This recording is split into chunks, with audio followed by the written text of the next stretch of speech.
Yeah, I think it's a good time to go. Oops. Undo. Save. Jeez Louise, Scott. Okay, here we go. That starts it. Little burp. T-burp. T-burp. T-burp. Okay. T-burp. Here we go. It begins in 3, 2, 1. Hey guys, finished testing that game yet? I've got another one I need designed. We just finished level 3 and need to tighten up the graphics a little bit. Great. Mama's gonna fry you a talking turd.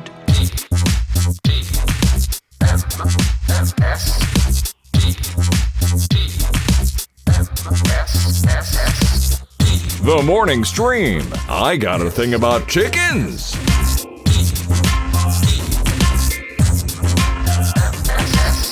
Hello, everyone. Welcome back to the morning stream. It is Monday, July 27th, 2020. I'm Scott Johnson. He is Brian Ibbett. He is right. Yes. Always I am right. that You're thing. always him. You've always been him. You'll always be him. Always be him. Always. Did you ever go through a stage growing up where you didn't like your name and you wanted your parents to change it, or you were mad at them for naming you what they named you? Did you ever do that? No. I did Never that. really had an issue with it. Even there's always some sort of like Brian, crying Brian. He's like all sorts of dumb things they can rhyme with. But whatever. It's like, okay, whatever. I mean, Yeah, they called me Scotty Potty for a long time. So that McDonald's commercial is really sad. God, I can't help it. I went through a stage where I didn't want it, and then I was fine and I got over it. I was very young. I was probably 8 or 9, and I thought my name was stupid, and people made fun of it because it rhymed with potty. So we quit doing that. And then my daughter, when she was, probably 7, decided she didn't like her name anymore, and she wanted to be called Daisy. And really? Yeah. So we called her Daisy for 3 days, and she changed her mind after 3 days. She decided that was no good. Oh, that's funny. Yeah. Wow. Yep. So she was almost Daisy And then you just Johnson. named the dog Daisy. Yeah, then we just named our next dog Daisy, which is pretty funny. That's fantastic. Anyway, fun little story to start the show. Welcome to the show. Got a big week of stuff. I just want to say real quick to all my fellow Utahns and Americans who decide that during a uptick in pandemic problems, that it's a good idea when they're out driving to look at their cell phones while they're doing it. Please knock that off. It's freaking hideous. Yesterday we took lunch to Nick while he was working, and noticed on the way over there at least 5 people in different cars looking at their phones for, I don't know if they're texting. One guy's got one hand doing this. They're all No, swerving. Scott, come on. It was Pokemon Go Fest weekend, so Oh my gosh, that might be it. You're gonna have to, put away your opinions for one weekend so people can play their Pokemon Go while they're driving. Scott, I didn't even think of this. That might be it, right? That might be what they're doing. Who's gonna catch those unknowns for me? Nobody.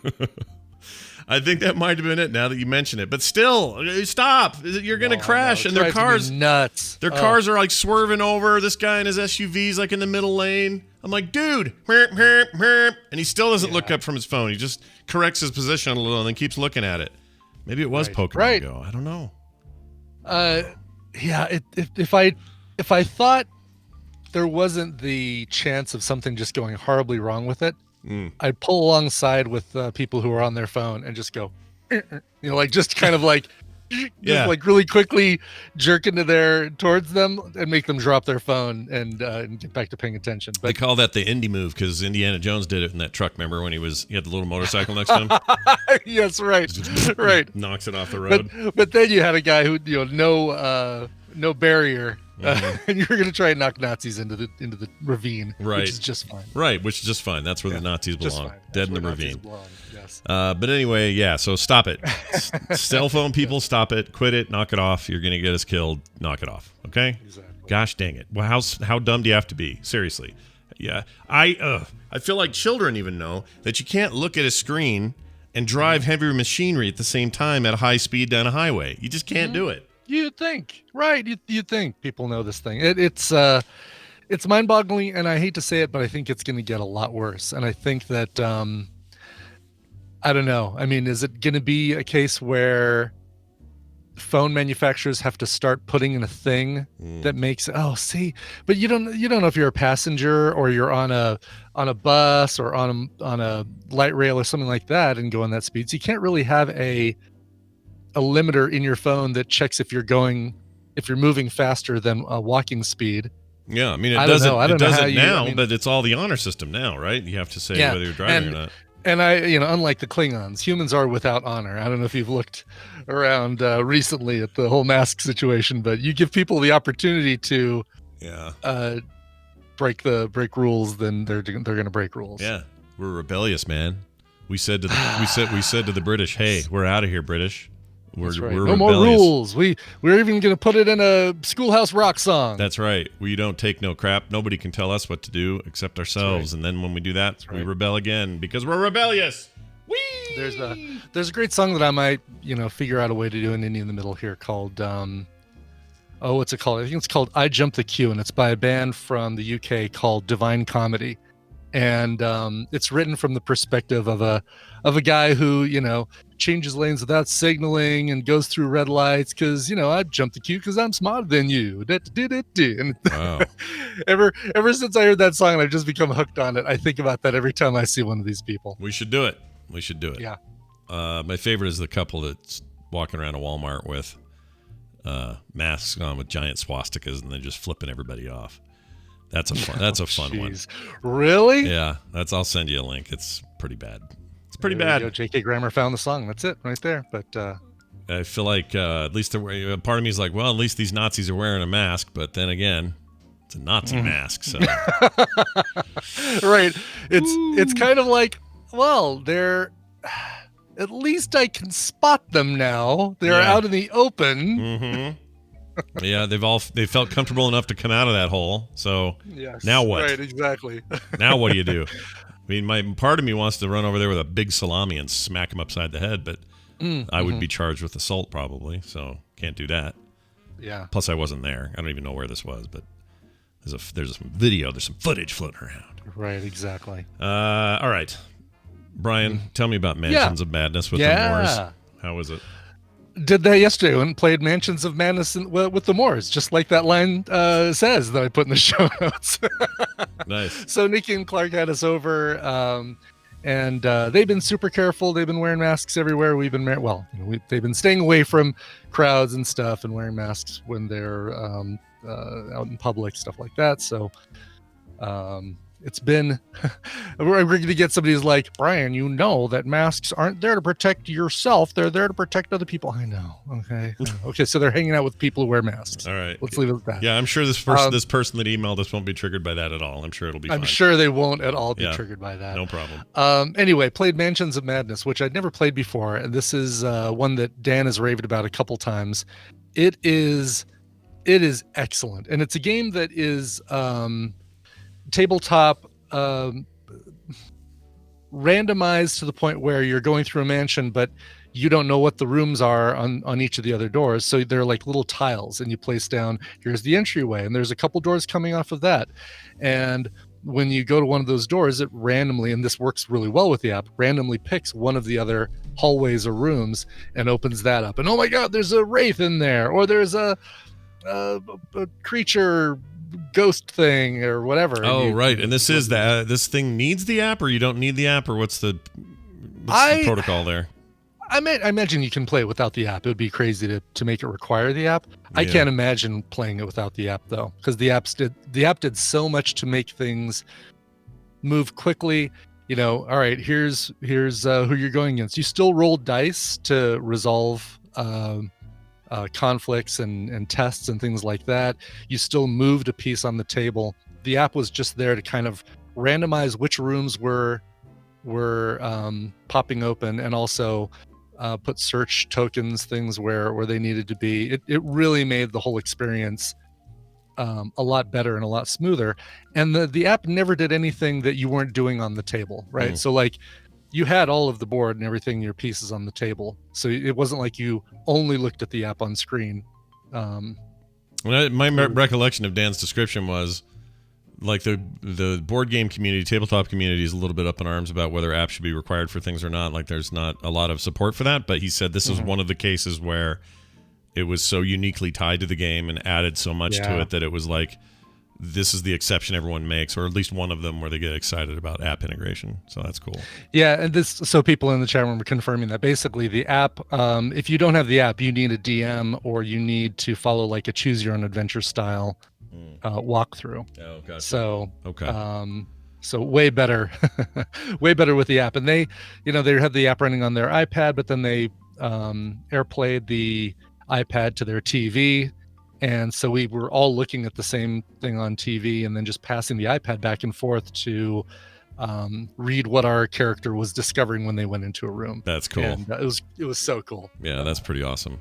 So Total did you win? Is it a competitive we game? did. It's a collaborative cooperative game. And, okay, cool. We won. Yeah. We had to stop some cultists from completing a ritual. Those guys, always the cultists. Always the cultists. Yeah. Kalima. But so it was a blast, and it was and apparently there's dozens of different variations of this thing, and we did one of the first ones. So nice. I think that sounds like a game I would like. I need to get my hands on that. Yeah. All right. Well, fun. That sounds like a lot of fun. Yeah.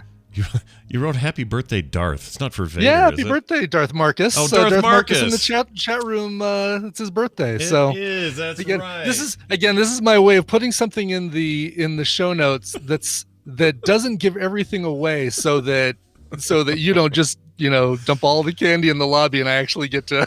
Yeah, like if Brian wrote in here, "Happy birthday to Darth Marcus," I would have said, "Oh, yeah. Happy birthday to Darth Marcus." I would have missed the whole thing. Right. And I said, "Yeah." So that's exactly right. Oops. Yeah. Congratulations on another year on this planet. He's a cool dude. I like him a lot. He's a cool dude. I was surprised not to see a request from him in the music request form. So that's why I was like, "Oh, well, let's put something." Let's put something in the show notes to wish him a happy birthday, since we don't have a song for him. No, that's perfect. I also wanted to toss something out there into the ether. I don't want to get too specific about it because I don't know if he would want me to. I haven't been able to hear back from him, but apparently Tanner ended up in the hospital. Mm-hmm. And anyway, I just got an update from him. Let's see. Oh, good. Yeah, let me know what's going on. So they're not sure yet. They're doing some tests and stuff. I don't know. It sounds to me like it's possible maybe a seizure or something like that. But we're worried about him. He's a big part of our community, someone we really like and care about. And Tanner, I hope if you're probably not hearing this, but if you eventually hear this, we hope you're okay. And we'll check in with you and make sure you're okay, dude. He's one of the great guys in our whole big, absolutely goofy family. He's one of the best. Frog Pants family. Yep. And also a great DM. Yeah, he's a fine DM.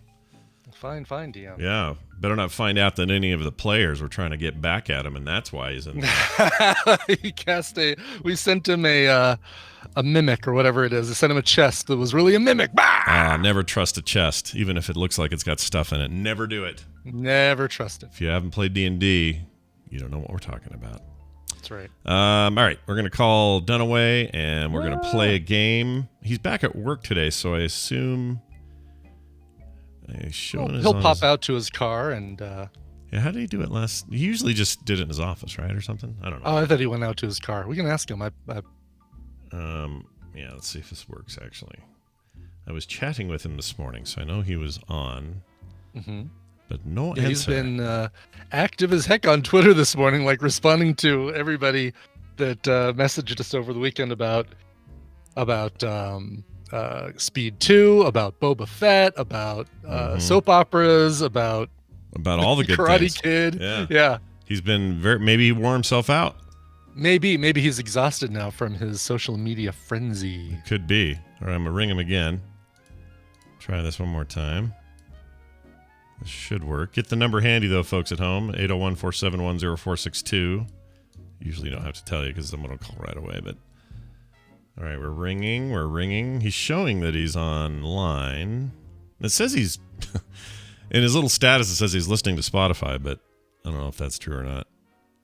Oh, there he is. Ah. Yeah. Oh, there he is. Oh, hi. Hello. How are you? Good. How are you? Oh, hi, Scott and Brian. Oh, hi. It's nice to see you, Brian. Hey, check this out.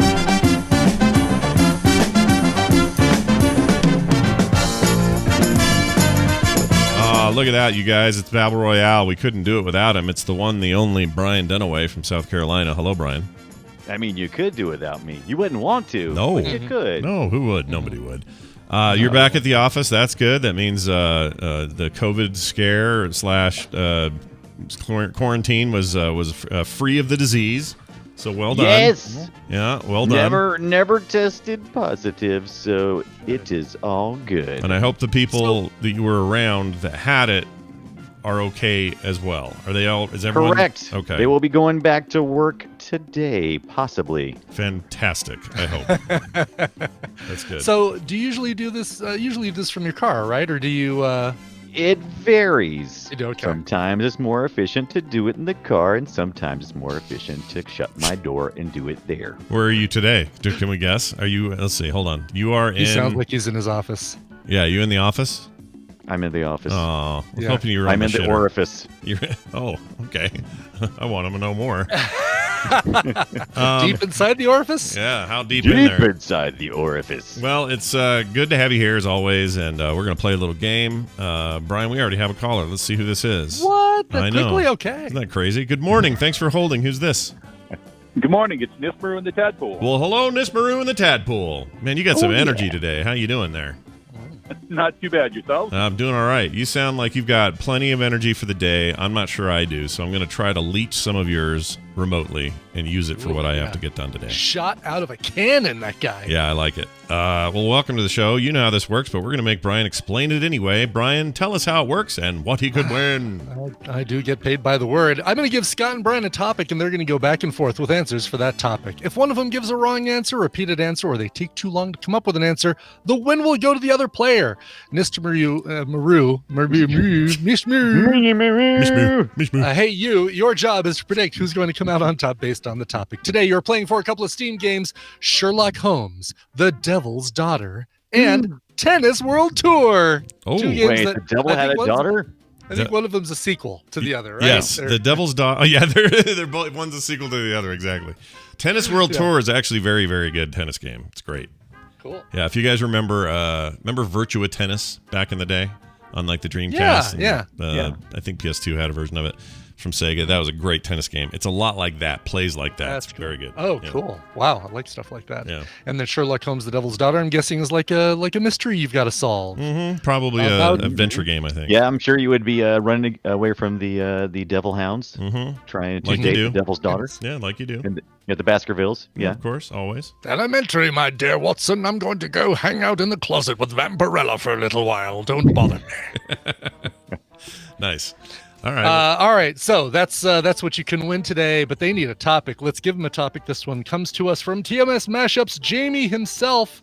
There are 19 Jean-Claude Van Damme films, both live action and voiceover, that grossed at least 20 million at the domestic box office. He wants you to name them. I want you to name them too.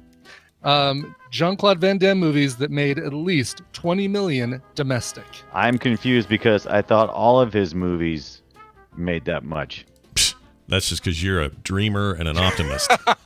That's right, exactly. Yeah, there's no way that's correct. Let me pull up. I'm going to pull up another list here so that I've got two sources of confirmation as we go through this. And give me the total dollar amount again. Domestic. What was it? 20 million or more. Okay. Domestic. 20 million. Did that help you, Scott? It did actually. Did that answer the question? It did. Yeah. It narrowed it down for me a little bit. Just a little bit. Yeah. Because you had to separate those not so good movies. Well, some of them I know made more than 20 that are terrible, so I think we're going to be okay. All right. I want to make sure. Hold on a second. I want to make sure that I get this. This is not adjusted for box office, not for inflation. Okay, not adjusted for inflation. Fair enough. Or is it? Hold on, double checking. That's weird because then there's this number here that looks like. It is. Hold on a second. It is. I don't know what the second number is. It's like they've got this sort of it's box office ranked by year. That's why it's going up opposite. These are adjusted for inflation. So slight correction. Okay. Yes, adjusted for inflation. All right, fair enough. Adjusted for inflation. Good thing, because he's been around for a long time. For a long, long time. Yeah, you have to adjust Inflation has really came about that guy. since That's he right. started. Yeah. Correct. Now, this All is this ones that were like that he was starred in, or was he like just okay? Never mind. If he's at all, Listen, I'm featured in the film. overcomplicating this. I'm overcomplicating really it. are, Just start the contest. Yeah, If just he's go ahead. in the movie, So, Mr. Maru, you're in. hearing all that, and hopefully you're still awake, who do you want to go first, and who do you think is going to win this one? All right. Based on all that, let's have Brian go first and Scott to win. All right. All right. Let's see if Scott's streak continues today. Brian, you go ahead. All right. Well, I will re-ask that question again. No, I'm just gonna take a stab at one. I'm just gonna take a stab. How about just gonna take a stab at it. How about the film sack classic Time Cop? Remember that was a pretty big. Time Cop. That one Such did a pretty great good one, box right? office. Because Ron Silver touched himself and turned into a blob.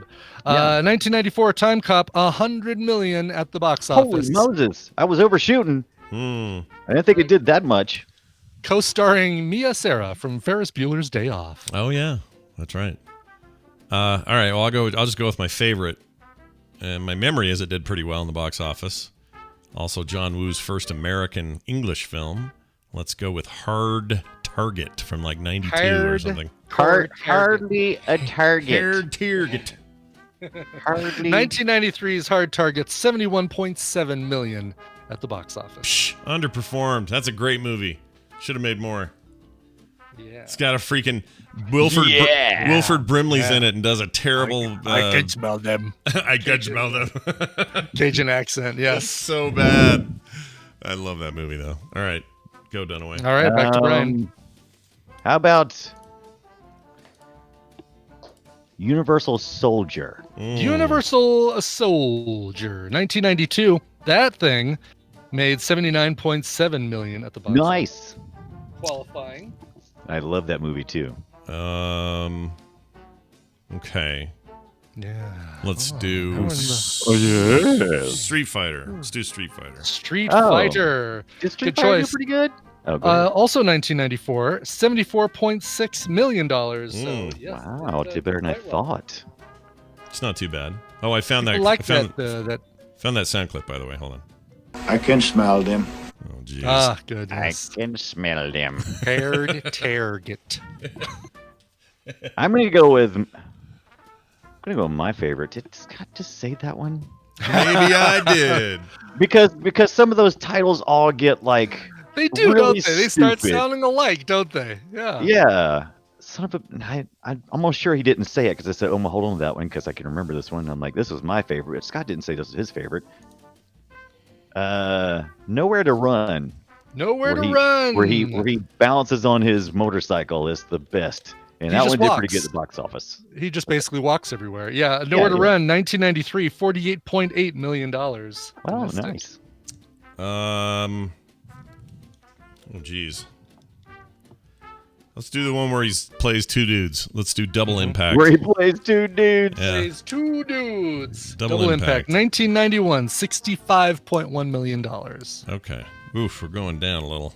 Oof, I know. That's we're getting into the weeds now. We're Well, I getting mean, into the- you pick the low hanging fruit and you got to start making your way up the tree. Yeah. This is true. Well, I'm gonna go with. Wasn't this Obsidian's favorite? He was always wanting us to watch Bloodsport. oh, he loved Isn't that one of Bloodsport. the- I mean, his Bloodsport, that's his right. favorite movie was Dean Kane's Future I mean, Sport. I love Future Bloodsport. Sport, yeah, right? Future Sport was the one Yeah, he really Future loved. Sport is a Dean Kane one. Yeah. I think he also liked Bloodsport too, though, didn't he? Mm-hmm. I think We so. all Everyone did. liked Everybody Bloodsport. loved Early on. Bloodsport because he put glue on his hands and then put his fists in a bowl full of glass shards, little glass shards, and then fought the guy with glass on his fists. Really? All right. I'm sorry, the guy fought him with glass on his fist. So Oh my it God. was like an awful thing. It was great. I love That's that awesome. movie. Enough people liked it to make it $26.2 million in 1988 when it came out. Bloodsport. Was that one? That's like close to his first box office hit, though, wasn't it? When the first time we really Yeah, that was pretty early. I think that's the Yeah. one that put him on the map, I think. Yeah, I think so too. All right, there were a bunch of sequels, but he wasn't in them, I don't think, or maybe one of them. No. Let's do the one we did a watch along for Film Sack, the hockey arena one, Sudden Death. Oh. Sudden Death, 1995. Sudden Death. I love that one actually. 1995, $42.6 million. It's not bad. And no, not bad. Surprised it's not higher on the list, to be honest. Yeah. I actually kind of was worried it would be a little low, but I like that movie a lot. Mm-hmm. Yeah. All right. Your turn. This is where I went back to that question of, like I said, there's so many. There's so many double this, double that. Oh, jeez. And we've kind of mentioned a few of them, and I'm he wasn't in a sequel to the one of the ones I mentioned. I already did Time Cop. I'm almost out of steam on this one, so I don't know. I'm what you've almost got. out of steam as well because all I can think of, I mean, He's he made a was lot in- of garbage for a long time that made right. nothing. So. There's two that I can think of. One was a documentary, but I don't think it ever went to the box office. And then there is, then he was in Expendables 2, and I'm going to go with that one, and hopefully if it won't smack my hand and say, that's not a proper vehicle for Jean-Claude Van Damme. Go ahead. Listen, he was in it, right? He I didn't say starring role, but he was in it. The Expendables 2, 97.3 million at the box office. I forgot he did it. 2012. I forgot he even did it. So that's news to me. There was a big talk about is he going to do it? Is he not going to do it? Is he come back for 3? We don't know. Did we ever finish that on our trifecta on I know we watched 2 of them. We didn't. I don't think we watched the third, and we watched them in order, right? We watched 1 and then 2. It's a rare occurrence for us. Kind of is, yeah. Let's do this. I don't know if I have any more than this, and I don't. That weird Roger Moore thing he did, The Quest. The Quest. The Wow, Quest. don't even remember this. 1996 film made 44.7 million at the box office. Wow, that one was actually a pretty Quest? good one. Yeah, I don't know anything about that. Is that? Well, we saw it on Film Sack. We've seen that. We did. Oh Quest? yeah. Oh yeah. Oh yeah. Wait a minute. Is that the one where is the gold? Yeah, and Roger Moore's in it. And, Where he tried to get the gold. Yeah, is that right? Yeah, we totally did that movie. Oh, Okay. Man, really? I mean, it's not. I remember him doing a Quest thing, but I don't remember it being It's called not The a. Quest. It's not a great movie. Like it's pretty bad. 1920s. On the run from the police at the docks, hides on an outbound freight ship leaving for Asia. Yeah. Roger Moore takes him in, introduces him to the underground world of martial arts This is fighting. starting to sound familiar. Yeah. Remember when he stole like a golden cow or something like that, right? With a It wasn't helicopter. a golden cow. It was a golden statue out front of the. Is this a statue? I don't remember. Was it a statue? Was it? I don't know. I just remember a helicopter trying to pick that up, and then he Yeah, he stopped it it was somehow. hilarious. Yeah, it was dumb. It was really bad. Thank God we watch all these stupid movies on Film Sack. Good to say. Yeah. This place to pull from. Now, I'm trying to How remember. did the Quest make more money than Sudden Death? Sorry, I just have to ask that. Right, How is right. that possible? Right, how did that? You got that sweet Roger Moore attraction, you know? Right, I guess so. Yeah. In All right, 1990, sorry. whatever. So Sudden Death was one of them that we did do. Okay, good. Because I couldn't remember. Yeah. Because there's a lot of things like The Impact. one that we did do for Film Sack, yes. Yeah, there's like Impact and Suddens and. Oh yeah, all this weird he loves that. double Impact Sudden. Yeah. Sudden double impact. Right, double. I swear they used the naming convention for action movies in the 80s and 90s that we use today for mobile games. You know what I mean? Oh, yeah. So it's like Right, hero, right. attack heroes, brawl. It has to be the word brawl or adventure or Yeah. quest. There's only definitively 2 more that I can think of. Okay. And one is the documentary. I still don't think that one's right. I think I'm going with Kickboxer, which was the first Van Damme film I saw. I don't know how it did the box office. It actually did better than Bloodsport. $33.7 million in. I thought that was first. No, it was after. 1989. It was after. Bloodsport was first, and Kickboxer 1989, 33.7. Yeah, Bloodsport was very early. That apparently is the one, by the way. People are in the chat room were saying that's the one with the glue and the shards of glass. Oh, that's right. I think I always get those confused. Okay. I can never remember which one came first. Because you'd think that a thing where a guy puts glass on his hands would be a blood sport. The blood sport, kick, boxer. Right, exactly, yes. All right. Double sport boxing. I remember a movie, I hope I get this name right, where my memory of it is that one of the Arquette ladies and one of the Culkin kids were in it.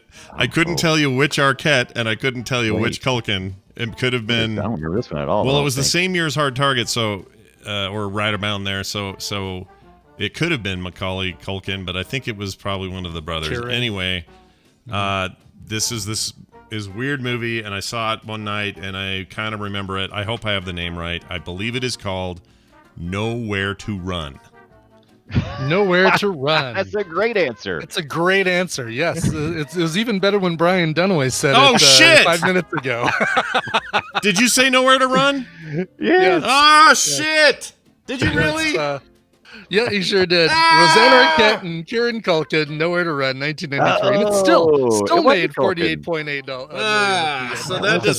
So the amount of money it made didn't change since Brian said it. Then is what you're telling me. Nope, No, has not made any additional money since. Frick! I think it made less money because somebody took their copy of the DVD back to Best Buy while we were doing this. That's a what's the word for this? That's a red on air light. No, that's a Dunaway and a red on air light for that matter. Because you're always worried about repeating one I did, and then I went and repeated one of yours. Yeah. Gosh, that's dang the reason why it. that's the reason why I went with all the ones that sounded like generic titles first, because I figured I'd start throwing forgettable. those. Yeah, they're so forgettable. Well, then I get one of these. Oh, I hate this. Miss Maru, how do you feel about backing this horrible horse you backed today? How's it feel? It's all good. It's always fun. I appreciate it. All right, man. Next time, we win one for you. All right. Here's all the ones you could have said, by the way. Yeah. Kung Fu Panda 2 and 3, both making 189 million and 151 million. I don't remember him being in Kung Fu Panda at all. He was in 2 and 3 as the voice of what was he? He was a serpent or something, right? Might have been a snake. Yeah, I don't remember. I can't remember. Lionheart came out in 1990. Death Warrant in 1990 also. Maximum Risk, again another forgettable name. Cyborg. You keep saying these years, and I keep thinking, God, how time has flown by. That's right. Double Team, Cyborg, and Knock Off. Hold on, did you say Cyborg made more than $20 million? Cyborg made $23.3 million. Oh, I'm shocked. That's shocking. The one you're thinking of, JCVD from 2008, made $600,000. And that was just a direct to video thing. Yeah, that's what I was thinking. It probably didn't go to the box office much. They should have called that JCVD direct to DVD, is what they should have called that. Universal Soldier: The Return only made $19.2 million. No Retreat, No Surrender. 11. Inferno, 2.6 million. Universal Soldier: Day of Reckoning from 2012 made a whopping $100,000 at the box office. As did Kickboxer Vengeance in 2016. So nobody wants him to come back with that stuff, is what that tells me. Yeah. Sequels other than Kung Fu Panda, no sequels on this list crossing into the $20 million or higher territory. That's a real bummer for him. Yeah. So is he up to anything right now? Actually, let me just look. What's he doing here? Let me get into here. Right now, he is drinking a shake made with 11 raw eggs. Perfect. Oh, hey. What's he do with the 12th egg? Because there's a dozen. Rectal. It does it rectally.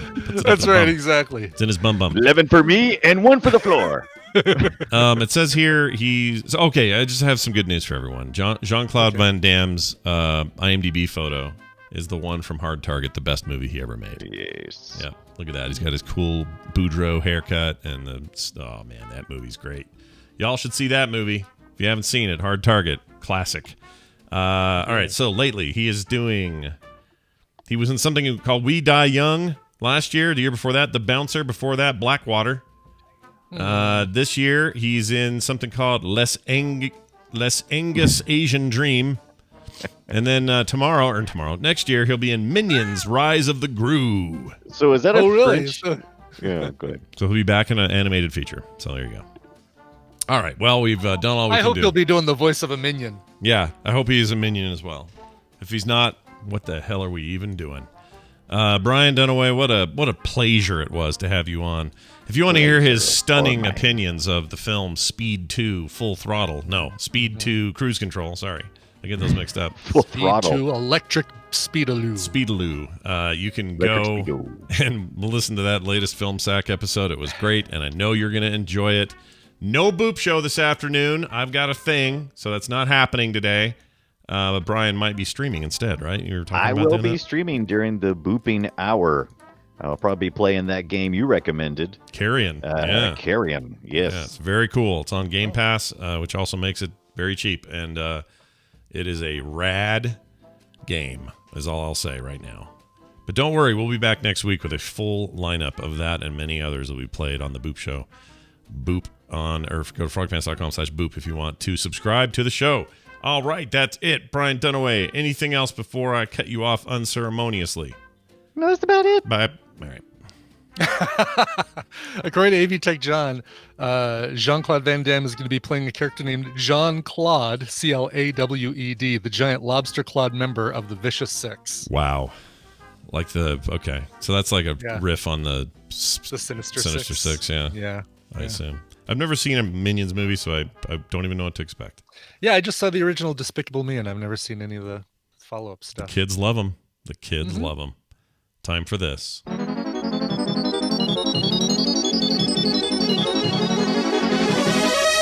Time for some quick news brought to you by America's Next Top Podcaster. Yes, we're coming back soon with a one-shot All-Stars week. I'm actually going to be working with the All-Star players tonight. You can get all that content by joining the Patreon, and stay tuned for details about Season 3 and how you, yes you, no, not you, but you can be a contestant. Nice. I hear rumor of my participation as a judge again, and I'm very excited about it. That is correct, yes. Yep. And we're having a little bit of a switch up. We've got somebody who isn't normally a judge who's going to be judging an All-Star Week, and somebody who isn't normally a coach going to be coaching an All-Stars Week. So look at this. Yeah. Pretty crazy. Turning it all on its head. Check it out. Right. ENTP, everybody. All right. An Ogden man. That's north of me. So it's a Utah What's his power? connection. Since it's Utah, this is close to you. What's his power? Ogden man. Able to live in the worst city in the state. Excelsior. I mean, whatever. Ogden's not that bad. There are places in Ogden that are fine, but when I was growing up, Ogden was like the place you avoided. Nobody wanted to go there. And I should play this. Utah connection. There you go. Utah connection. I missed that. Yep, it's old. It's an oldie but a goodie. An Ogden man arrested for printing porn at a Walmart for the homies who were locked up, is this quote. Yeah, it's pretty good. Nice. Yep. Nice. Ogden, Utah man is facing felony distribution charges after police say he was spotted printing pornography at a Walmart photo center. According to the probable cause statement on May 28th, witnesses complained to the Walmart loss prevention, saying a man later identified as 22-year-old John Hughes, maker of such great films as, Pretty in Pink and 16 Candles. There you go. He was printing off pornographic images at the Walmart Photo Center at 20th Street and Wall Avenue. I've been there. Yuck. Those who complained said the images appeared to show underage females, something Hughes denies. Police said the surveillance video to identify Hughes who has notable tattoos, so it was easy to tell who he was. Hughes was arrested Sunday, July 19th. That's when police say Hughes admitted to printing off the porn so he could, quote, send it to the homies that were locked up in jail. The probable cause statement says Hughes denied the images were of underage females. We already mentioned that. He's facing 1 third-degree felony charge, distribution of pornographic material. Hughes was on probation for other crimes at the time of his arrest. But according to his claims, he's got friends in jail who need porn. Yeah. So of course, you don't get a phone. You don't get you don't have an internet connection. So you need the printed stuff. And thank God for John Hughes Hefner here to supply it for you. Exactly. Who knew that the ghost of John Hughes would be here this much in 2020? With the ghost of Hugh Hefner. Yeah, or the ghost of Hugh Hefner. Exactly. Join forces. Yeah. Anyway, so that's a thing. Utah connection. Good times. Okay, this is the worst news of the week. because it grosses or me the out. best. Or the best. Johnny Depp, you know him from such things as movies and TV. Uh-huh. And Amber Heard, you know her from such things as being married to movies. Johnny Depp. and being married to Johnny Depp. I guess she was in Aquaman, but I didn't see it, so I don't know anything about her role. Oh, I'm surprised you haven't seen Aquaman. No, I just haven't gotten around but to you it. still haven't seen Ant-Man and the Wasp, right? Right. Those are. I still haven't seen Shazam. On Disney. I know. And the other ones I mentioned are on HBO Max, which I also have. I could watch those. That's right. Oh yeah, that's right. You still haven't seen. No, you've seen Thor: Dark World. What's the other? There's another Marvel. No, Thor: Dark World. I still haven't seen. That's the other one you haven't seen. Okay. No Thor: Dark World. No Ant-Man and the Wasp, and no. Wait, MCU. Hold on. The Games Master says, "Oh, you should see it. Thor: Dark World. It's not as good as Ragnarok, but it's very good. You should see that one." Yes. The Jeff Goldblum is coming out of there a little bit. That's what. That was the important. That's what I was going for. Oh, I know. The Jeff Goldblum action figure. Yeah, no, it sounds good. You didn't ask yourself if you should. If you should. The scientists are so say, busy asking. They say if Games Master. I'm sorry, I meant Grandmaster. Yeah, that's what you meant. That's what I meant. Anyway, what was I going to say? Oh, yeah. As far as other MCU movies, I think that's the only two I've missed. Right? Yeah. I don't know. You've seen. Oh, I haven't seen Captain Marvel. Captain Marvel? Yeah. Oh, see, look at that. Three. Yeah. 3 need to work on. 3 I haven't seen. Well, that's weird. You'd think I'd seen them all, but I haven't seen them all. I'll get to it. I'll get to it. What are you waiting for? I don't know. Oh my God. Avengers Endgame is going to make so much more sense when you see those 3 movies. It's finally going to make sense. I'm sure after all these years of confusion, I can finally get some closure on that. Is that what you're telling me? Great. That's right. Exactly. Great. No, Jimmy Stewart he's got a little bit more of a rasp, and he kind of devolves into a Sean Connery if you don't watch. You don't be careful. You ever lose your car keys? That's right. All right. On Wednesday. So here's the thing. Johnny Depp and Amber Heard, they've been in this court battle. Boy, has it been public, too. It's pretty public nasty. and messy and gross. Very gross. They are now accusing each other, okay, so they're both claiming this, of peeing and pooping all over their house. What in the frick is going on there? Johnny Depp's libel trial against the Sun publisher National News Corp has taken a turn for the scatological. Depp is suing the company over a 2018 headline that called him a wife beater after his ex-wife Amber Heard filed for both a restraining order and a divorce over allegations of domestic violence. Depp has denied all allegations of abuse to this point. On Wednesday, the court heard arguments over Heard's testimony that Depp attempted to spell her name in urine after a violent fight. And do you do the initials or do you do the full name? Some of us don't know cursive anymore, but Johnny Depp does. How do you spell your middle name? How do you? My Johnny Depp is completely and totally based on Captain Jack Sparrow. Not a very good one either. Well, after he did that, this is the best part. His allegation after that is that Heard took a whopper poo on the couple's bed. Now, is that a whopper poop with cheese or just a regular whopper It's a great question. Whopper poop is his exact word, which I love. NGN's defense rests on 14 horrifying abuse allegations, which Heard claims in her written testimony occurred between 2013 and 2016. Heard claims that Depp has been struggling with substance abuse issues and that he repeatedly physically and verbally abused her while high. On Wednesday, the Daily Mail reported that NGN's attorney... Who's NGN? Oh, that's the news group. National News Group. Yeah. Attorney Sasha Wass. Question witnesses about Depp's alleged attempt to spell Heard's name in his own urine after a blow-up fight that wrecked their rented home in Australia in 2015, the same fight that ended with Depp's finger being severed. I didn't know he had a severed finger. Yeah. I didn't know about that. Which one? Do we know? I don't know, but I know that it's actually for him something that his case is kind of hinging on is that she caused this like a broken bottle situation or something that then cut his finger off. Cut off the tip of his finger, yeah. Jeez. He can just wear those weird rings he has on in those. It's such a mess, and these two. Yeah. Can't you guys get along, you two? Horrible people. Yeah, they're not behaving well. Heard alleged that during the fight, Depp slapped and shoved her, leaving cuts and bruises. Estate manager Ben King testified he saw cuts on Heard's arms after the fight. They were enough for me to say maybe you should put your sleeve down. Oh, yeah, that'll solve everything. Put your sleeve down. King also testified that he oversaw the cleanup of the home, a process that took more than 12 hours. He said he wasn't quite sure what... that he was quite sure that there was no urine in the home. Okay.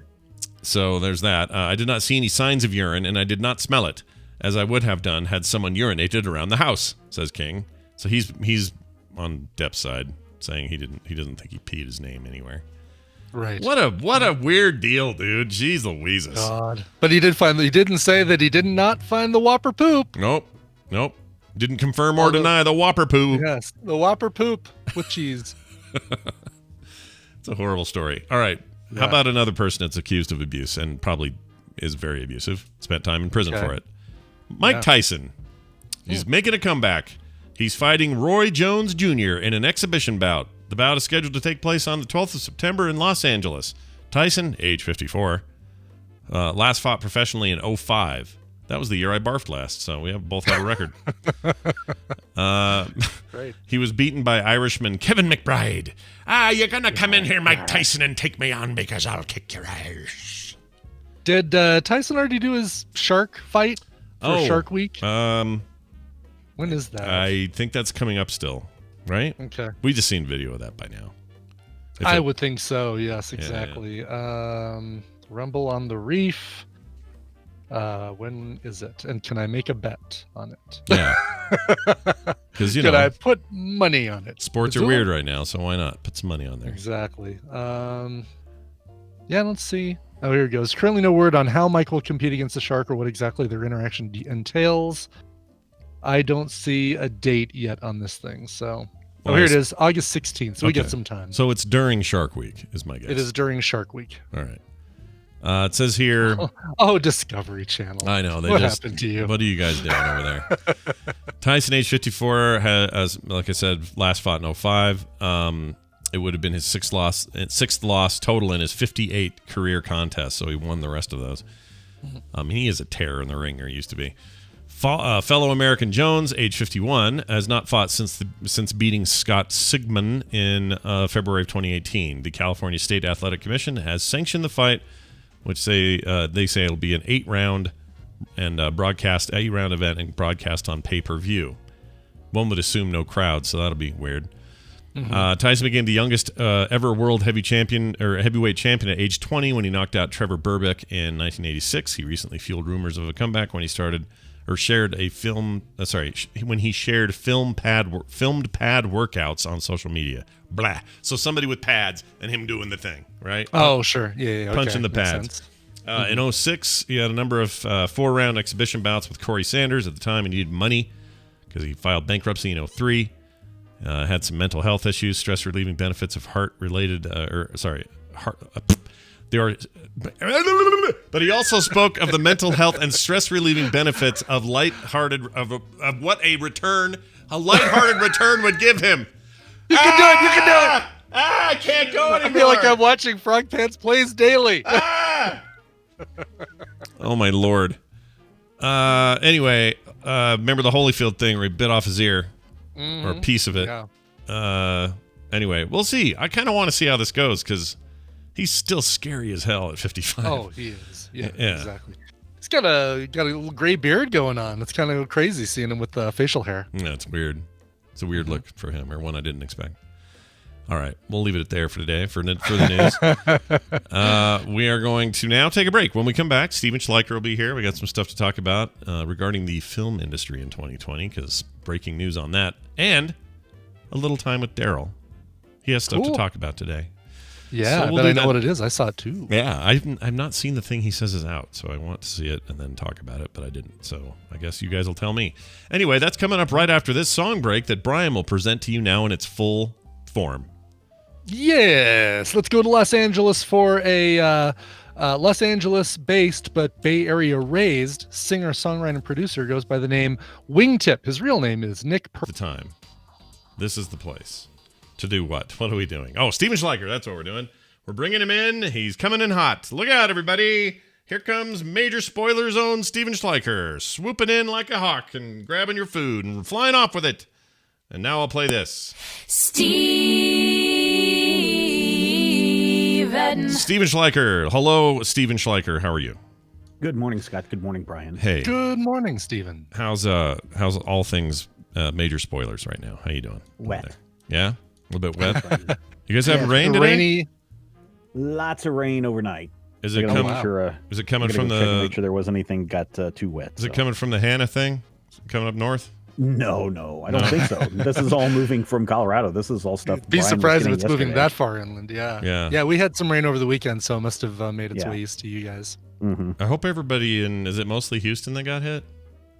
Anyway, I hope you guys are all right, whoever's down there, because that's no good. We don't need a hurricane right now, or a tropical storm, whatever it ended up being. No. A lot of flooding and other stuff. It's no good for anybody. Stephen, it's good to have you here. There's a lot going on in the world, particularly the entertainment world, trying to figure out how the crap to get their information to people. But I kind of like... There's not a whole lot going on in the world. Well, that's true. But I like so far how the Comic-Con panel-y stuff has been going.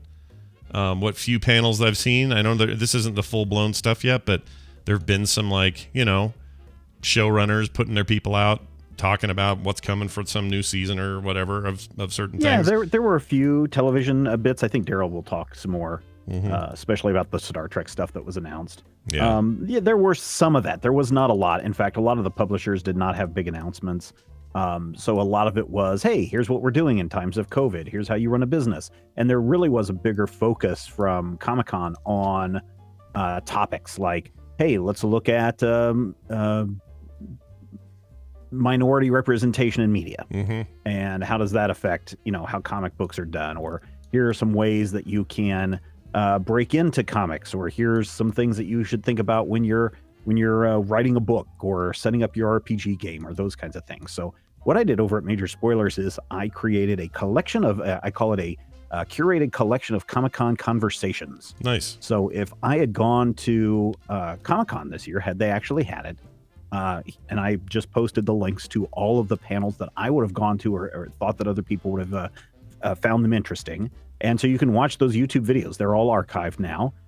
And you can go over to the comiccon.org website, where they still have all of the show schedule and links to all of the panels that were there. So if you want to go watch Charlize Theron in her panel presentation, you can go watch that.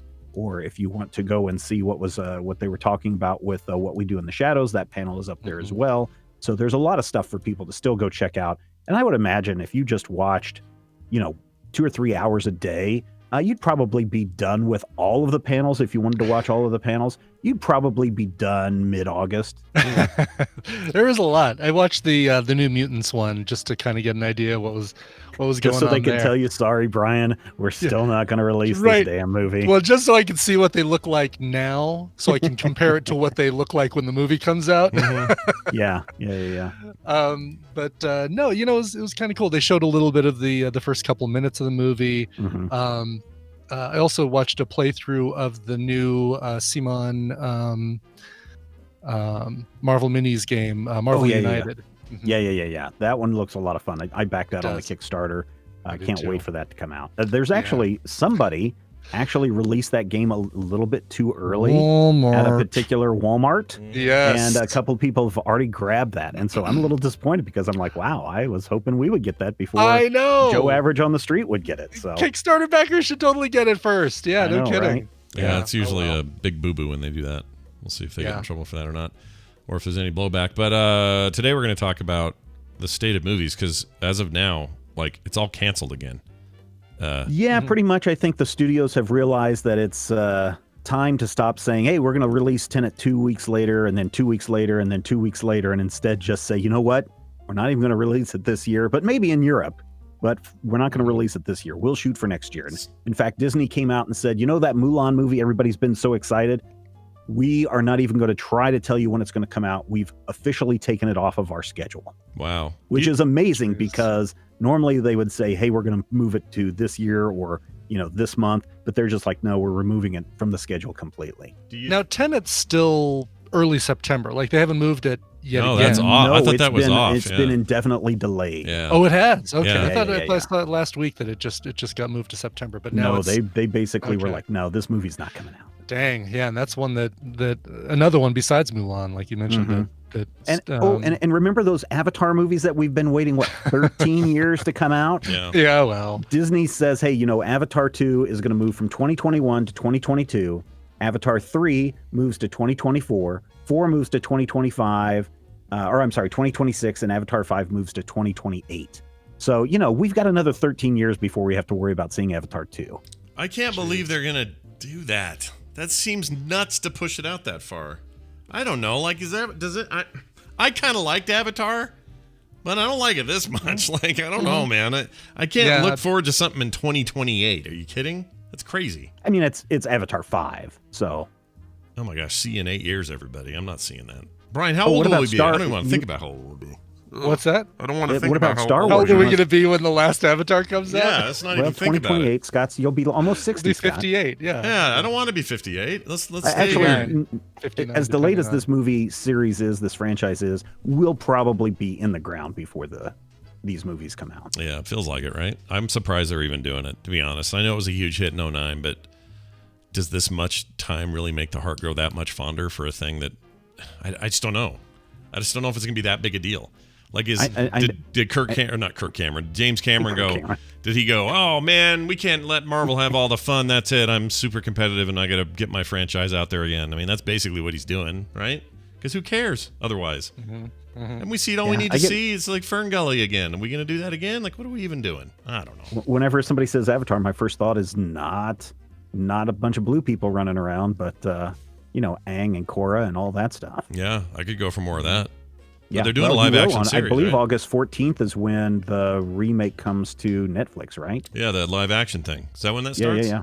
Okay. I think it is. I want to say maybe it's August of next year, but I thought they said August 14th. I hope they can pull that off. Star Wars, though, we're going to have to wait a little bit longer for another Star Wars movie. What do we know about that? The next picture from Star Wars looks like it's going to come out in 2023.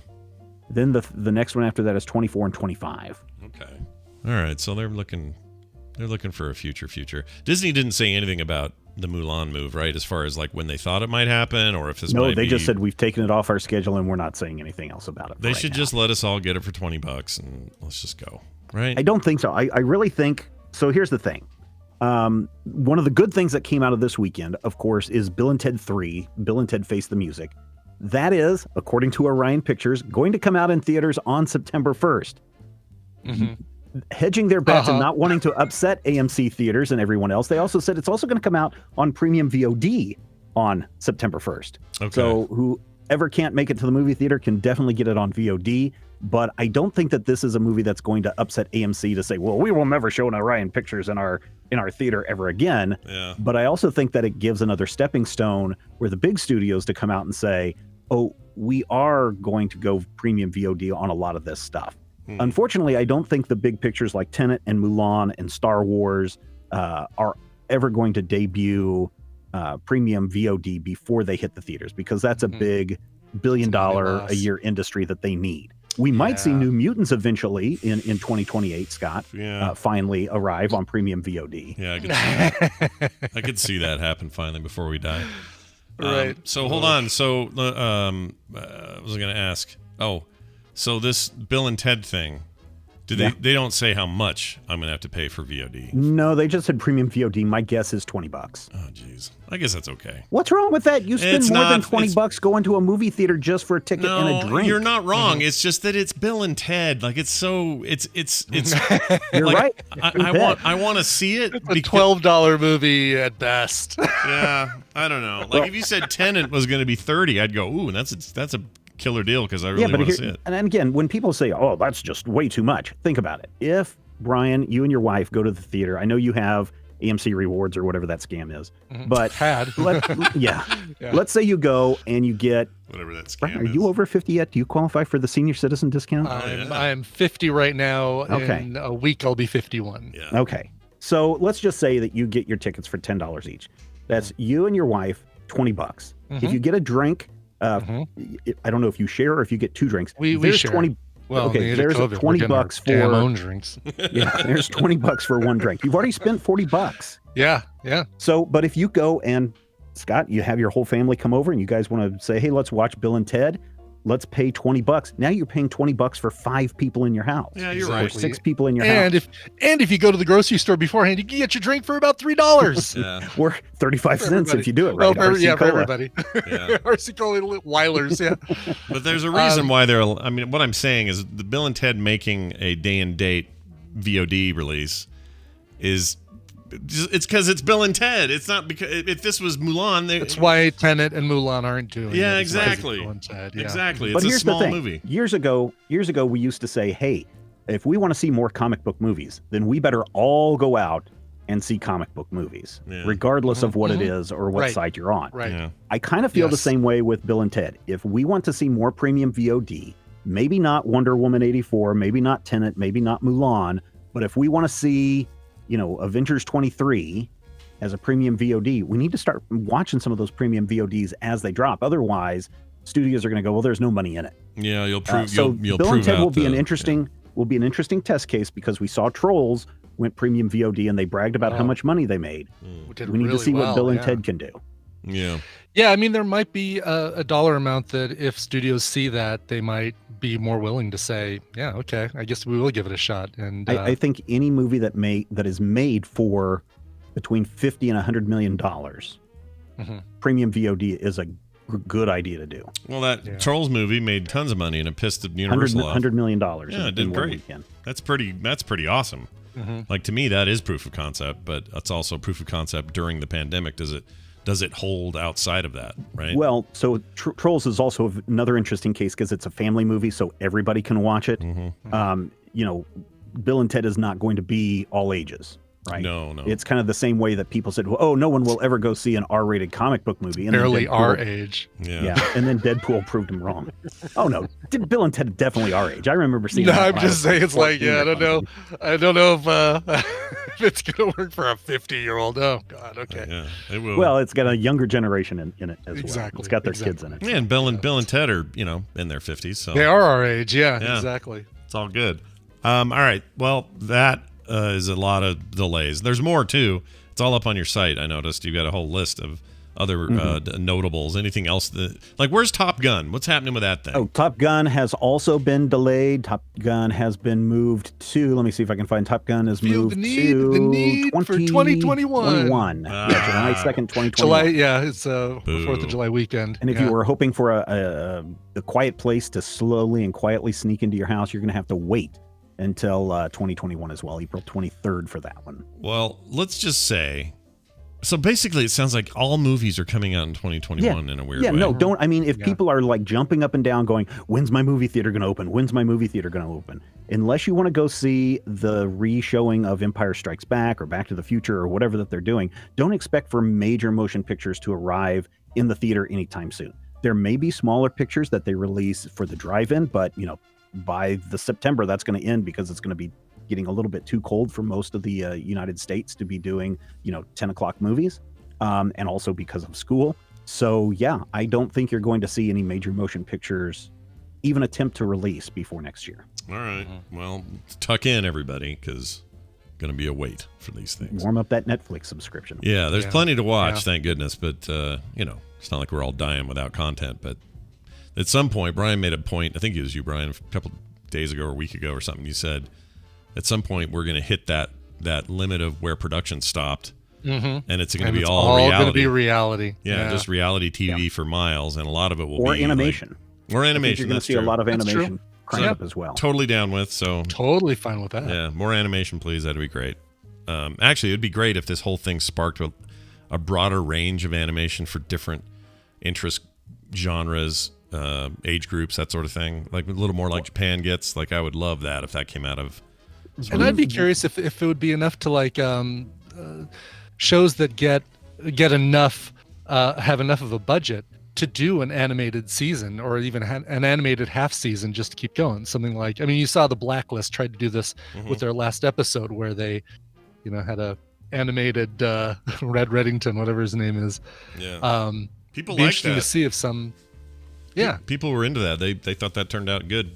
I didn't see it, but I assume it was good. I'm still behind. Yeah, I think with the ease of animators being able to work from home, as well as talent being able to record the VOs from their homes.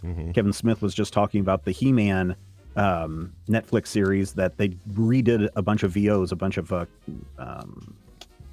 kind of like reshoots or whatever, but they had to do it VOs, and everybody was at home just recording it there. So yeah, because you got to do. I think we'll be able to see a lot of that. So that thing's still on track, right? Whenever that's coming out. Okay. According to Kevin Smith on the 2 weeks ago Fat Man on Batman show. I'm pretty curious about that. I want to see how that turns out. Because I watch the cheesy old stuff just because it's dumb, but I wouldn't mind a real strong attempt at a better He-Man. Like the She-Ra series is pretty good. Give us more of that. Well, there you go. All this and more at majorspoilers.com plus some. Hey, Steven, what else should they be checking out? I guess that big list you made of all the streams they should watch is a good place to start. Yeah, that's a good place over there at majorspoilers.com is a great place to check all of that out. Of course, check out all of our podcasts. You can find a bunch of them over there at Major Spoilers as well. And until next week, remember, everybody, stay hydrated. I'm going to try. I got water right here, so cheers. There you go. I have coffee, but it's made with water, so that's good. Look, you can't have coffee without water. Well, I guess you can, but it'd be terrible, right? You don't want that. Yeah, it's called coffee grounds is what that is. Yep. Everything in this world that works well has some water in it. That doesn't make sense. I mean, yes, I guess everything, including like silicon, you need to use water to manufacture it. So even like the chips in your computers and your phones and everything, they need water. Right. Cooling, you need water cooling stuff to keep the machines cool to do it. Cutting tile, got to have water running on it constantly. That's right. You got to have water. Yes. Everything. Even making a Daryl Skeels, even making a Trek nerd requires water. Yeah, he's 96% water or whatever it is. What's the I human? It's 47. I think it's 47% water. Is it? I forget how that works. 53% salt. 47%. Oh, in Daryl's case, absolutely. Because it's 47 because it's Star Trek, the Star Trek number. Very good. Both you went all the right directions. See where I'm going. Yeah, I liked it a lot. All right, here's this for Daryl. Oh wait, do I not have it now? Oh yeah, I do. Hello, and welcome to Star Trek Adventure. It's kind of fruity, isn't it? A little bit. It's Daryl Skeels, all the way from Seattle, Washington. Hello, Daryl. Hello. Hi. Oh, you sound great today. Wow, that's awesome. Do we sound okay to you? Oh, yeah. Yeah. All right. We're getting video, too. Yeah, look at that. There's Daryl. Hey, Daryl. It's Daryl's face. Yesterday, he asked me, he goes, do you put video up anymore? I'm like, yeah, every time you're on, I put your video up. You seem surprised by that. Did that surprise you? Well, no. We gotta, before we get too far, me and Brian and Randy all watched we did a Film Sacks bonus episode for this weekend. Oh, yes. And it was a Star Trek episode. It was the one called Phantasms. Do you know the one? Oh, yeah, the one with Riker and the little ball. Nope, different one. No. That's the movie Phantasm. I see what he's doing. I see what he did there. Very good. Yeah, I totally walked right into that one, too. Yeah, nicely done. No, this is the one where it's the neuropeptide or cellular peptide cake. With mint frosting. Yeah, with mint frosting. Cake. Yep. What's your take on that horrible episode? It's another season 7 stinker. Yeah, it is. Yeah. That sums it up. Why do you think season 7 was so troublesome? What do you think the problem was there? Oh, I think they knew they were done and that was the last season, so why even try? Why even keep going? Okay. Fair they enough. Just kind of gave up. Yeah, it was pretty bad. All right. Anyway, that's something people can look forward to next weekend while Brian Ibbett is off to the hotel what made The Shining. Well, I wish, yeah. Yeah. Daryl, it's good to have you here. Let's talk about a few things. Lower Decks trailer for, let's see, we got the first minute 44 of episode 1. Is it just the first full minute and almost 2 minutes of the first episode? Is that how that works? Mm-hmm. Yes, right from the beginning. How is it? I think it's pretty good. Yeah. Yeah. I enjoyed it. It's kind of goofy. If they did it live action, it would be horrible, but it's animated, so it's okay. It is so Rick and Morty. I mean, it feels so Rick and Morty. Well, the style of it definitely looks like, it looks like it's probably the same animation stuff they use for Rick but and Morty. Even the tone is like a slightly more family friendly Rick and Morty. But I was surprised at a direction that it went.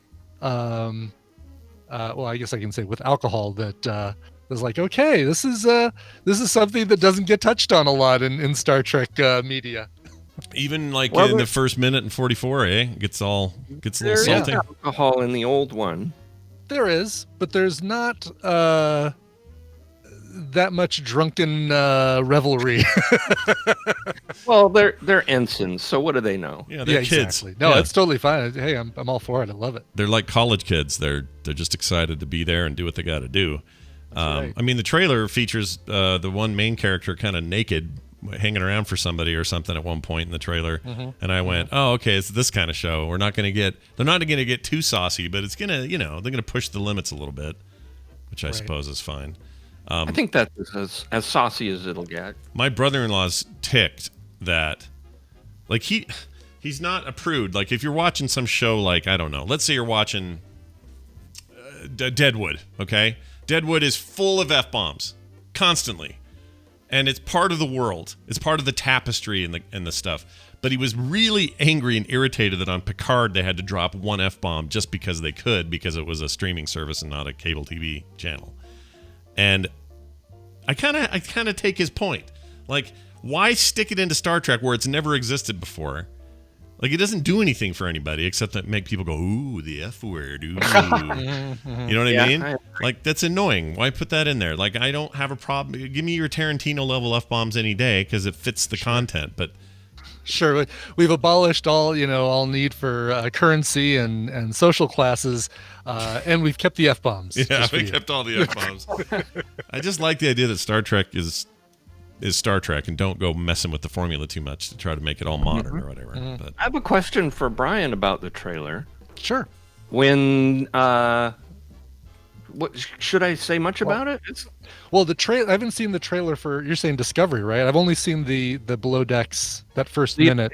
The Below Decks one. Okay, or Lower Decks. I'm sorry. Okay, that is that considered a trailer, even though it's like the first couple minutes of the thing? Nah, I call it one. Didn't they show? They showed a Discovery trailer at. You mean Lower Decks?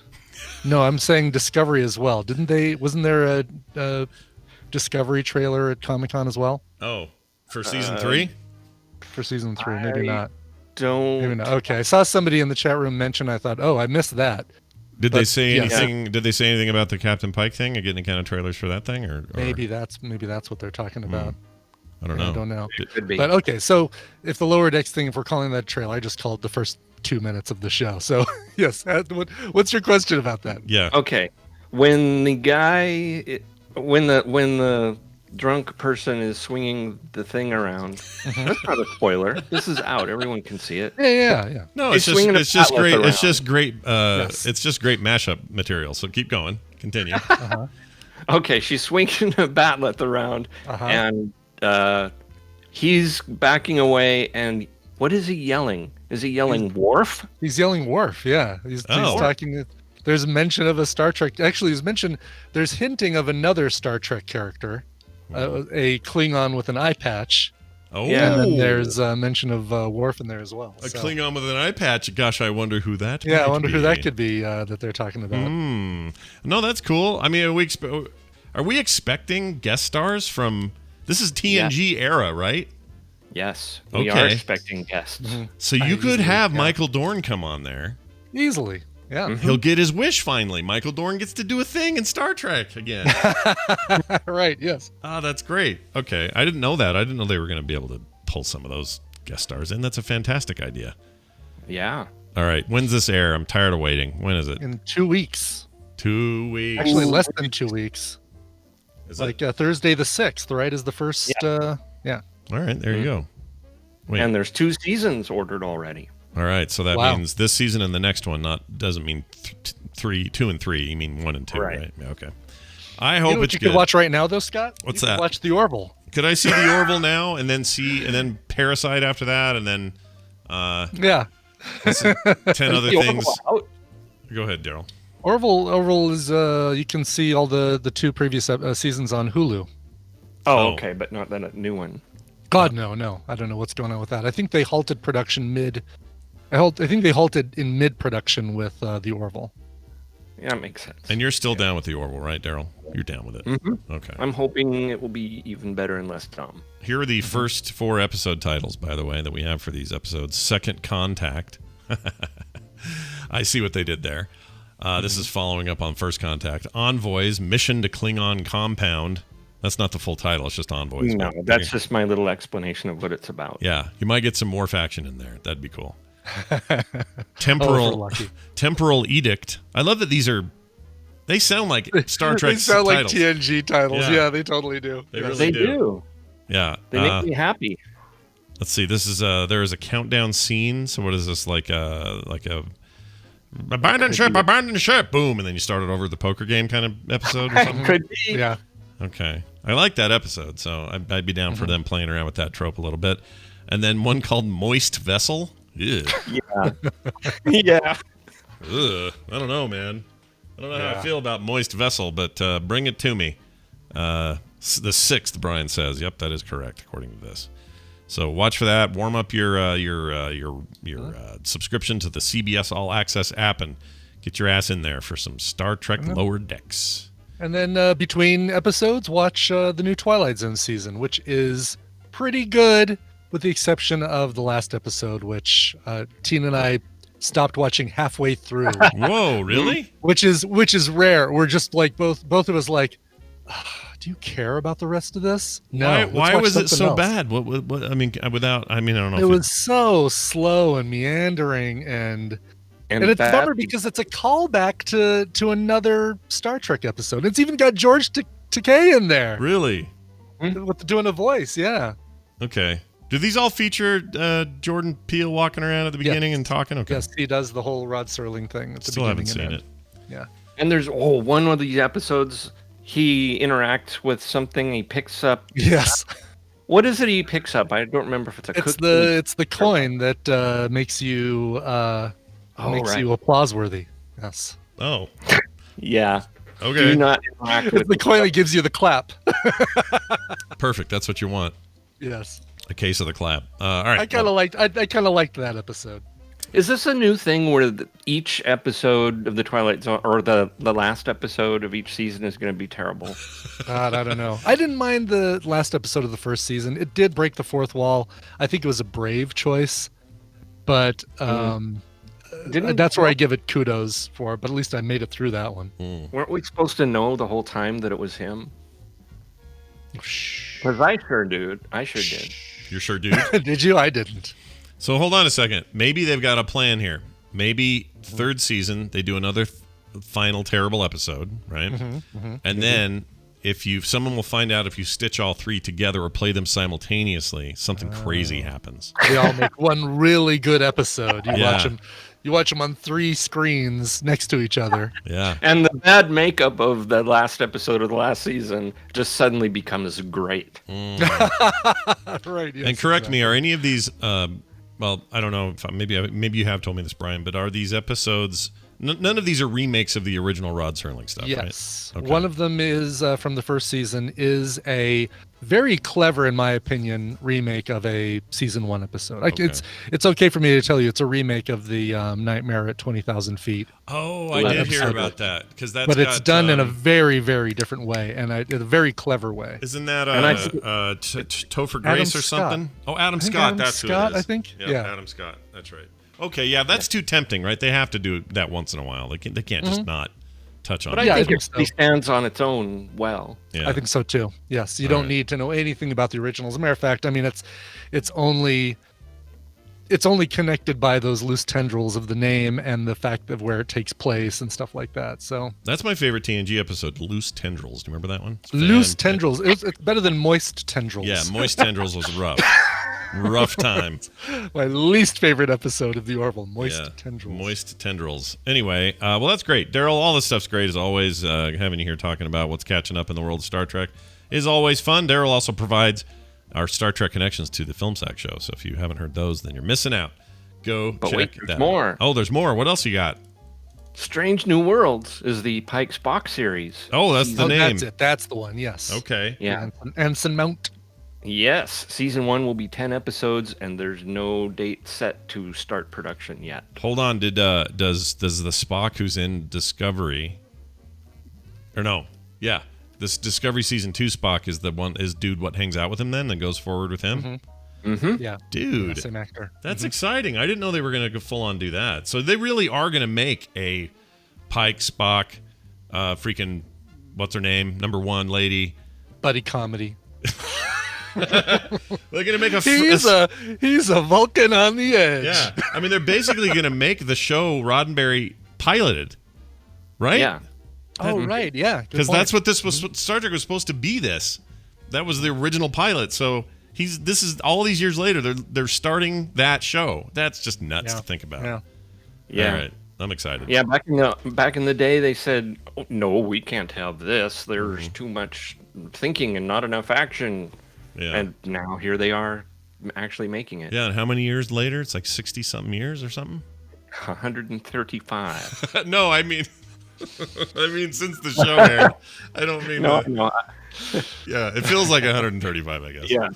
All right, Daryl. Always a pleasure. There's one more. Oh, there's one. You didn't put this in your notes. Yeah, exactly. Yeah. It's not in the notes. No, you stopped with moist vessel. That's all we had left. That was the end of it. We thought we were done with it. Oh, I don't know what the heck happened. Anyway, there's lots more. All right, keep going. Star Trek Picard Season 1 will be on Blu-ray October 6th. Ooh, fancy resolution. Blu-ray 4K Blu-ray? I don't know. I didn't look into cheaper than 3 months of CBS All Access. That's right. But not cheaper than 1 month, and you can just binge the whole thing. Yeah, I don't know. Picard bummed me out because it was one story told over 10 episodes, and I don't think I want any more of that.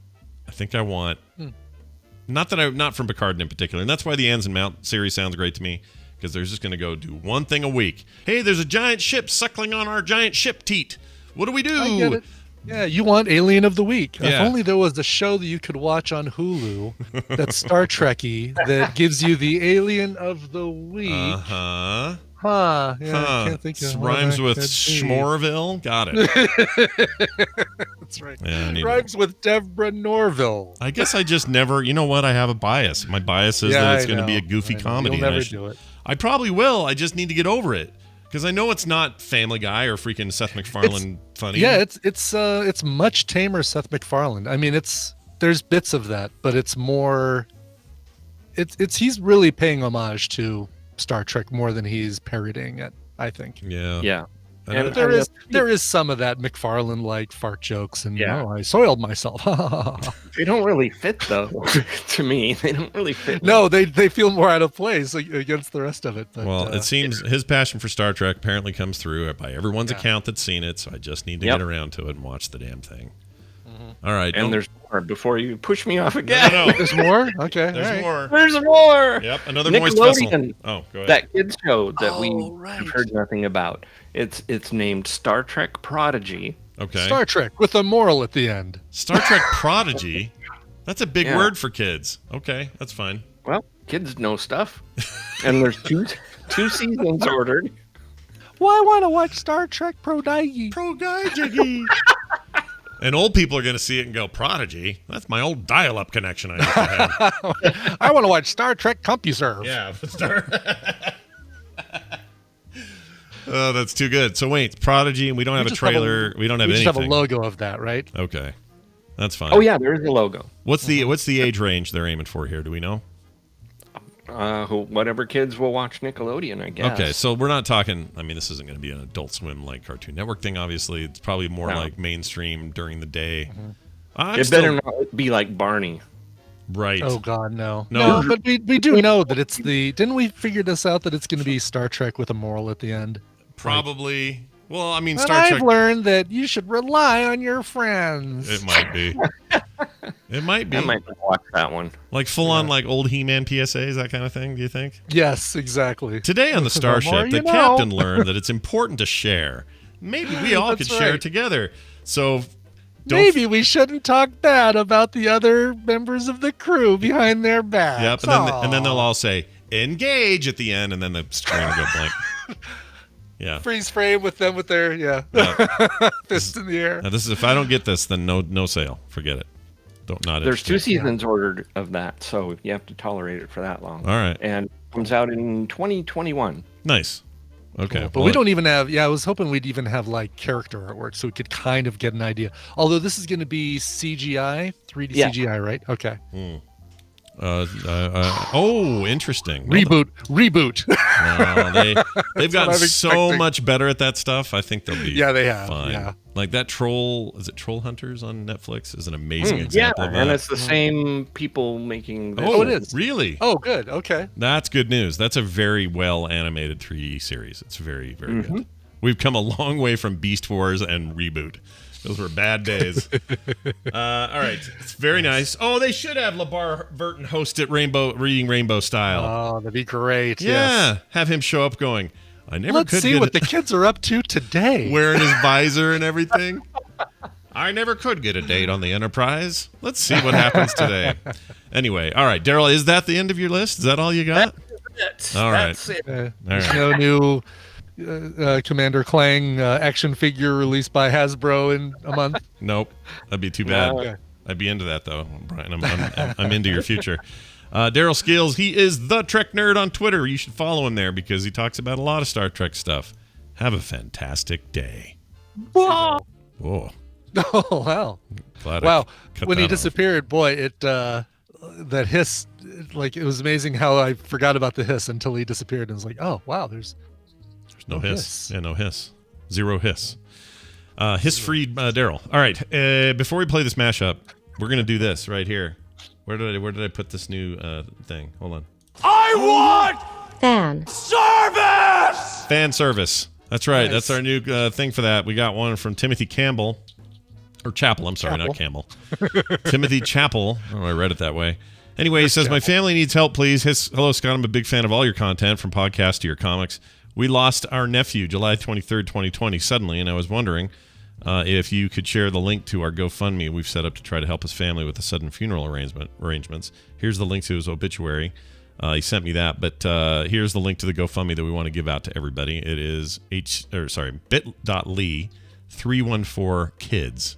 So bit.ly/314kids if you want to support them. It's a very sad story. I talked a little bit back and forth with them. And really sorry to hear about that, Timothy, and your family. So, yes, today's fan service is for people to be aware of that. Again, if you want to help their family, you can go to bit.ly/314kids.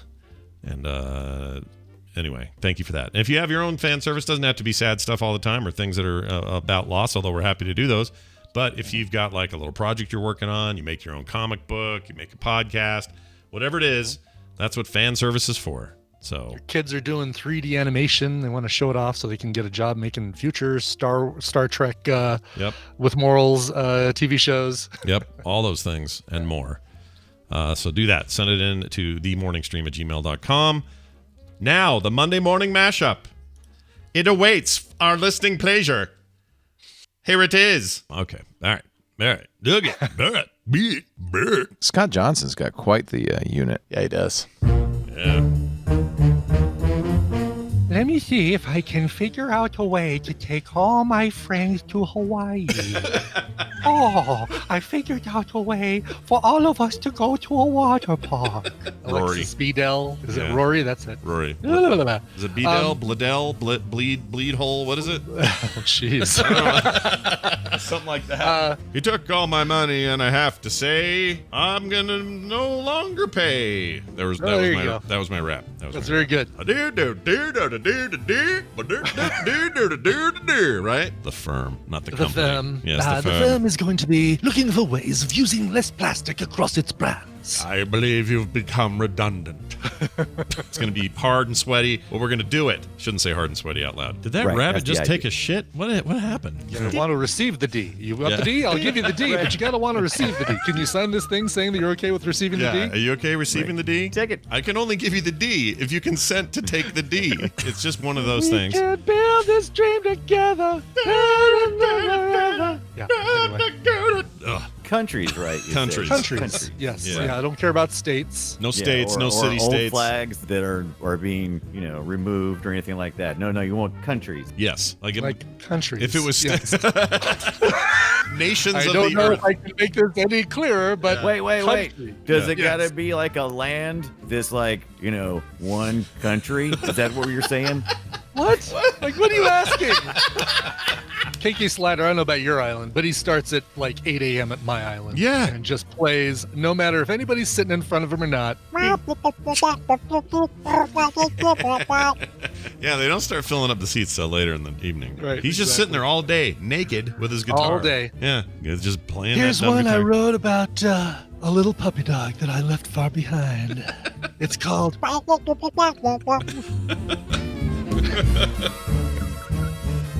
Very nice. Very nicely done.